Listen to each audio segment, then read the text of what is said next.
Welcome to Boring History of Things, the place where the past gently whispers you to sleep. Tonight, we journey back, way back, to the time of our ancient ancestors, the cavemen. Forget action-packed mammoth chases or dramatic fire discoveries. Real prehistoric life was much slower, quieter, and wonderfully uneventful. So close your eyes, get comfortable, and let's drift into the routine of a day in the Stone Age. The sun rises over a wide, untamed land. There's no alarm clock, just the warmth of daylight and the distant chirps of birds that never saw a city. A cave-dwelling family begins to stir. There are no beds, just straw, fur, and earth. No brushing of teeth, no rushing to work, just stretching, grunting, breathing. The first task? Check the fire. If it's gone out during the night, someone, likely a younger member, must spark it back to life. Fire is life. Warmth, protection, and a place to cook. No quick breakfasts, just whatever's left from the night before. Maybe roasted roots or dried berries. If there's no food, then it's time to find some. Foraging and food gathering, 5 minutes. While movies love to show dramatic mammoth hunts, most prehistoric people didn't wake up and grab a spear. Hunting was rare and dangerous. Most days were about foraging. The tribe would walk, slowly, quietly, scanning the ground for berries, nuts, edible plants, and maybe small creatures like lizards or insects. Children watched and learned what's safe, what's poisonous. Elders, with decades of plant knowledge, pointed out useful herbs. If you were lucky, you might find a bird's egg or some honey, if you were brave enough to face the bees. After food, the next priority: tools. Cavemen didn't spend every day inventing the wheel. More often, they were simply maintaining, sharpening flint stones, retying spearheads with plant fiber, shaping bones into needles. This was slow, careful work, done in silence, maybe under the shade of a tree or in the shelter of a rocky ledge. Nothing flashy, but essential. Afternoons brought time for rest and teaching.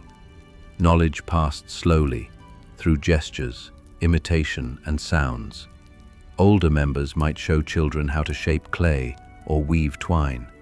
There were no schools, no schedules. Learning was life. There was likely laughter, grunting games, children mimicking adults, poking sticks in the mud, and stories told not with words, but sounds and body movements. Tales of hunts, of stars, of spirits. Language, as we know it, was still forming, but meaning found its way through tone, rhythm, and repetition. Caves weren't always home. Some groups built huts from branches and hides. These needed constant. The tribe always had one eye on the sky. Weather mattered. A storm could end the day early or ruin the week ahead. As the sun set, everyone gathered around the fire. The flickering flames were the television of the Stone Age, a place to cook, bond, and feel safe. Shadows danced on cave walls as stories were murmured. This was the calmest part of the day.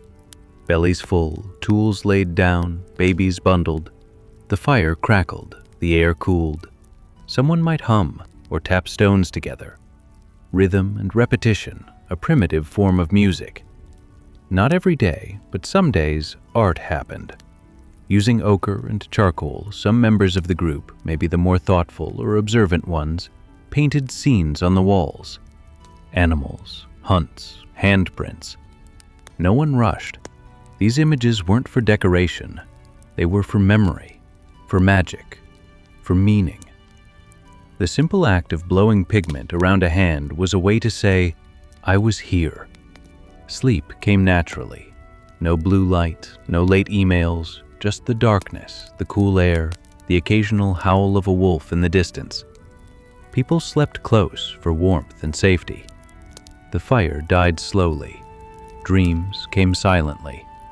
And another quiet day would come. As time passed, our ancestors began to settle. villages, farming. But even then, daily life stayed uneventful. Plowing, harvesting, washing, mending. The myths of ancient excitement are mostly just that, myths. For most people, in most of history, life was about survival. Quiet, routine, repetition. It's easy to forget how impressive it is to just keep going. In the world of early humans, there were no titles like manager or CEO. But there was still structure. Roles were often divided by age, experience, and physical ability. The stronger and more agile might venture farther to forage or defend the group. Elders, often with decades of survival knowledge, taught others and watched over the children. Contrary to what some might believe, prehistoric women weren't just passive caretakers. Archaeological evidence suggests they actively gathered, helped in small hunts, made tools, and played a vital role in the group's knowledge system, especially about plants and medicine. It wasn't about hierarchy, it was about contribution. Everyone mattered. Once food was gathered, it needed to be cleaned, cracked open, or cooked. Bones were smashed to get to the marrow, a high-calorie source of fat. Tubers and roots were scraped, then buried in embers to soften. There were no pans, no spices, just fire, stones, and patience. Occasionally, they might boil water using hot stones dropped into hide or bark containers, a slow but effective technique. Every scrap was used. Bones became tools, hides became blankets. Even animal sinew was dried and turned into thread. While prehistoric humans didn't have pharmacists, they did experiment with nature. Charcoal for stomach problems, willow bark, rich in salicylic acid, an early form of aspirin, for pain. Wounds were packed with moss or honey, both of which have antimicrobial properties. Knowledge passed from memory to mouth, never written, never forgotten. Life in summer was different from winter. In warmer months, they followed food, rivers, herds, berries. In colder months, life slowed. Shelters were strengthened, fires burned longer, fat-rich food was stored. Some days were spent doing very little, just conserving energy. Rest was a strategy, not laziness. Seasons shaped behavior. Migration patterns were learned and passed down. Knowledge of star positions helped track time. Even then, humans watched the sky for clues. Though we'll never know exactly what cavemen believed, burial practices hint at early spiritual thought. Some were buried with red ochre, possibly symbolizing blood or rebirth. Others had tools, flowers, or animal bones placed with them. Were these early rituals, acts of love, signs of an afterlife? It seems clear they thought beyond survival. They wondered, grieved, hoped. Maybe in their own quiet way they prayed. Children in prehistory didn't play with toys from a store, but they did play. Sticks, rocks, bones. Mimicking adult work was fun and practice. Games helped coordination. Songs, or rhythmic sounds, may have soothed or entertained. There was no formal childhood as we know it. Learning was constant, through watching, doing, falling, and trying again. Many ancient humans were nomadic. When food ran low or the seasons changed, they packed what little they had and moved. These journeys weren't rushed. They followed known paths, along rivers, across plains. Stopping where food grew or herds passed. They walked for days, slept under the stars, shared stories by firelight. Each place they visited added to their memory map of the land. Even before written language, humans made music. Simple flutes from bird bones, rhythmic clapping, percussion with stones. Music was more than sound. It was community, bonding, maybe even a way to tell stories when words were few. And just like today, it likely made people feel something. The life of early humans wasn't primitive, it was intentional. Everything they did, every walk, every meal, every fire, was a choice for survival, but also for meaning. They watched the stars, held their dead, painted their memories, and passed on their world. We carry their resilience in us, their breath, their rhythm, their wonder. While some communities settled for short seasons, many of our ancestors were always moving. But they didn't wander blindly. Territories were deeply familiar. Paths passed through ancient forests, across rocky ridges, and near watering holes remembered across generations. They remembered the bend in a river where berries grew, the shadow of a cliff that pointed to shelter. This wasn't aimless walking. It was instinct and memory working together. They didn't use maps. The land was the map. Most of us would walk right past animal signs, but to a prehistoric human, every broken branch or pile of scat meant something. They could read the ground like we read a newspaper. A few broken reeds, maybe a boar passed. Flattened grass, a place where deer slept. Tracking wasn't just about hunting. It was about knowing the neighborhood, the quiet, natural neighborhood of the forest, the plains, the ice. Finding clean water was essential. Sometimes it meant walking miles. Other times it meant digging into the soft earth or using plant stems to collect moisture. Where there was water, there was life and danger. Crocodiles, parasites, other humans. So water was approached with respect, carefully, cautiously. Some communities developed early forms of filtration, like straining water through cloth or moss. In a world without forecasts, the sky was your teacher. Dark clouds told of rain. Sudden silence in the forest could mean a storm or a predator. Wind patterns, bird behavior, the feel of the air.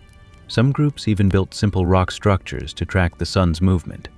These were ancient calendars, not of months or holidays, but of survival. Before full language, humans communicated through gesture, tone, and body language.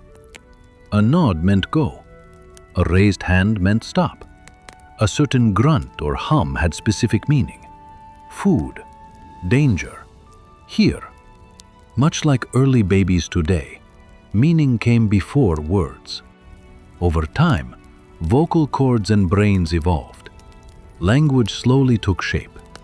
But even before that, humans had stories, told with sound, movement, and rhythm. Forget the cartoon-style fur tunics. Real prehistoric clothing was practical. Animal hides were dried, scraped, and softened. Sinew was used as thread. Bones were turned into needles. Clothing wasn't just for warmth. It offered protection from thorns, insects, and sun. They layered hides, crafted primitive shoes. Some even wore decorative beads made from shells or teeth, an early expression of identity. For years, the idea of man the hunter, woman the gatherer, dominated thinking. But modern anthropology paints a different picture. In many communities, women also hunted small game. Men also gathered. Roles were flexible, based on need, skill, and moment. Prehistoric survival was not about strict rules. It was about doing what worked, cooperatively, intuitively. And often, the group decided together, not just a single leader. Were cavemen always violent? Probably not. Fossil records show some signs of trauma, but not nearly as much as in later, farming societies where territory and wealth sparked wars. In hunter-gatherer times, conflict might have meant leaving, moving to new ground, avoiding confrontation. Peace wasn't a philosophy, it was a strategy. When you live with nature, conflict wastes energy. Cooperation conserves it. Prehistoric humans didn't all die young. While infant mortality was high, those who survived childhood often lived into their 40s or even 50s. Teeth tell stories. Some people lived long enough for their molars to wear smooth. But life wasn't easy. Infections, injuries, and famine loomed. Still, they found ways to care for one another. Evidence shows broken bones that healed, suggesting others helped them recover. Even then, there was compassion. So what did cavemen do all day? They woke with the sun, walked, gathered, repaired, taught, played, sat by the fire, watched the stars. slept beneath ancient skies. Their lives were quiet, intentional, full of motion, yet strangely still. They left no cities, no books, but they left echoes, footprints in soft earth, handprints on cave walls, wisdom in the bones of time. And as you fall asleep, you might feel just a little closer to them, your ancestors, your roots. Cavemen didn't walk down aisles or exchange rings, but love, emotional connection, almost certainly existed. Pair bonding, observed in other primates, was likely part of human behavior too.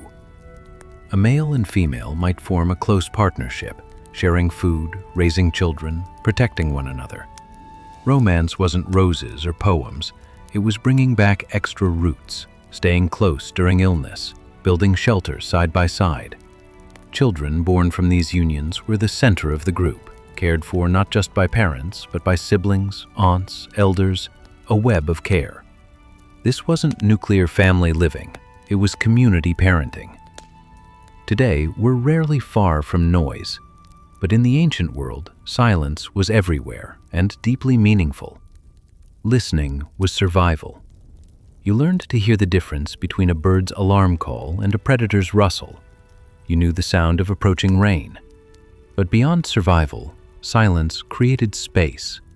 It helped early humans watch, think, notice patterns in the wind or the path of an ant. They didn't fill silence with chatter, they respected it, sat in it. You can feel that silence even now. It's in the wind, the trees, your own breath. Each season meant something different to prehistoric people. Spring was a time of rebirth, plants sprouting, animals giving birth, food returning. Summer was bounty, ripe fruit, long days. Autumn was preparation, drying meat, storing roots, reinforcing shelters. Winter was survival mode, staying warm, eating sparingly, telling stories by the fire. With no calendars, the world itself marked time, through shadows, scents, temperature shifts, the length of days. They didn't plan their year, they flowed with it. Life then wasn't just calm, it had fear.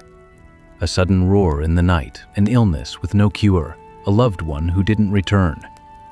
Without science or medicine, much of life felt mysterious. So early humans created meaning. A rustling in the bushes wasn't just a predator, it might be a spirit.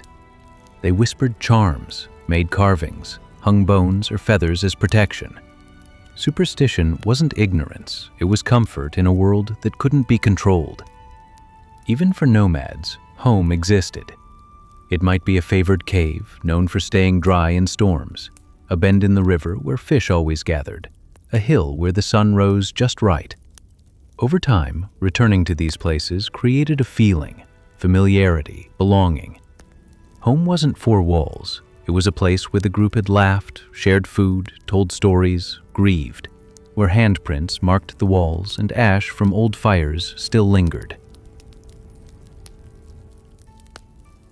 Long before city lights clouded the heavens, the night sky was everything. Each evening, prehistoric people would look up and see the Milky Way clearly stretching across the black canvas. Stars weren't just beautiful, they were companions, fixed, reassuring, eternal. They noticed patterns, the moon's changing shape, the return of certain constellations each season. They may not have had names for them, but they had meanings, perhaps stories, perhaps sacred symbols. The sky was a clock and a dream. Under that sky, they may have made wishes, if not with words, then with longing. Elders and ancient wisdom tuned in a harsh world. To grow old was rare and respected. Elders were the memory keepers. They knew the land, the weather, the behavior of animals. They remembered what worked and what didn't. Younger members listened when elders spoke, not because of rules, but because experience was survival. They weren't cast aside. They were needed, listened to, loved. Some elders might have walked with a stick. Some sat by the fire all day, but they were never alone. When someone fell ill or was injured, They weren't abandoned. Evidence shows broken bones healed, proof that others helped. There were no hospitals, but there was care.